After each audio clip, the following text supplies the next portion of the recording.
Welcome to our channel AK இன் சுவை. இன்றைக்கி நம்ம வீட்டு சமையல் கருவாடு குழம்பு. செய்ய தேவையான பொருட்கள்: கருவாடு சுடுதண்ணியில் ஊற வச்சுக்கலாம், சின்ன லெமன் சைஸ் புளி, ஒரு பெரிய வெங்காயம், சின்ன வெங்காயம், இஞ்சி பூண்டு, 2 தக்காளி மிக்ஸி ஜாரில் அரைச்சிக்கலாம். வாங்க எப்படி செய்யலான்னு பார்க்கலாம்.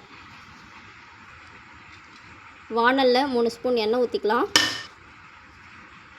கடுகு அரை ஸ்பூன் போட்டுக்கலாம். சோம்பு அரை ஸ்பூன்,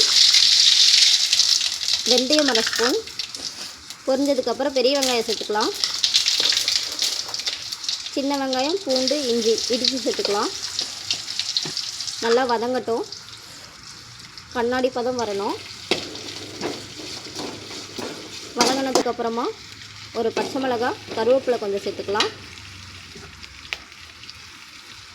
தக்காளி அரைச்சதை சேர்த்துக்கலாம். நல்லா பச்சை வாசனை போகிற அளவுக்கு வதங்கட்டும்.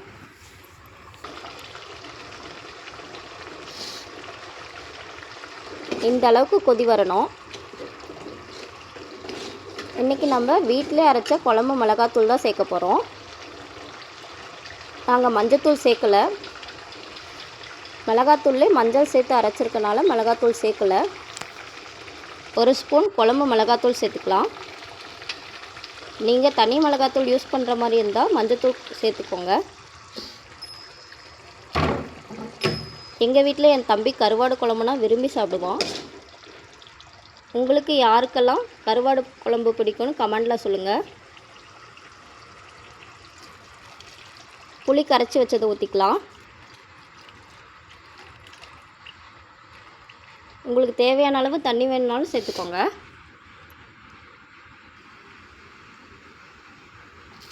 தேவையான அளவுக்கு உப்பு போட்டுக்கலாம்.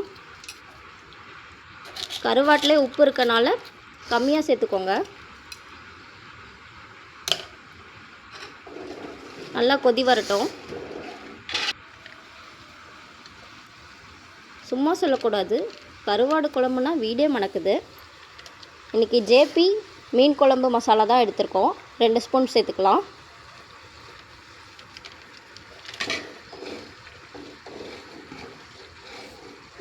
நல்லா கிளறி விட்டுட்டு மூடி வச்சா போதும். நல்லா கொதி வந்துடும். புளிப்பு எக்ஸ்ட்ரா இருக்கணும்னு நினச்சிங்கன்னா 2 சொட்டு லெமன் விட்டுக்கோங்க, இல்லைன்னா ஸ்கிப் பண்ணிக்கோங்க.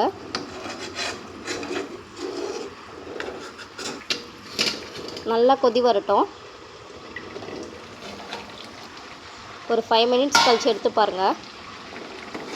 நல்லா கொதி வந்துடும், குழம்பு தடிச்சிடும். இந்த ஸ்டேஜில் நம்ம கருவாடை சேர்த்துக்கலாம்.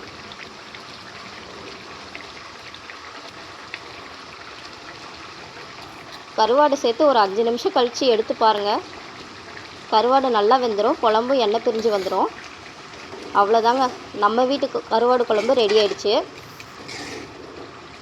நல்லா சூடான சாதத்தில் பிசைஞ்சு சாப்பிட்டு பாருங்கள், அவ்வளோ அருமையாக இருக்கும்.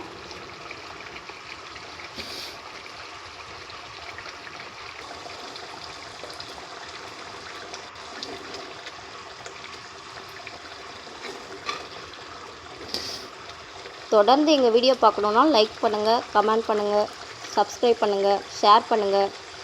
அடுத்து என்ன வீடியோ பண்ணலான்னு கமெண்டில் சொல்லுங்கள்.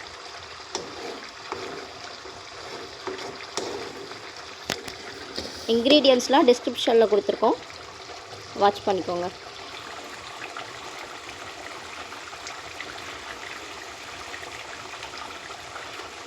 லாஸ்ட்டாக கருவேப்பிலை தூவி இறக்குனிங்கன்னா போதும்.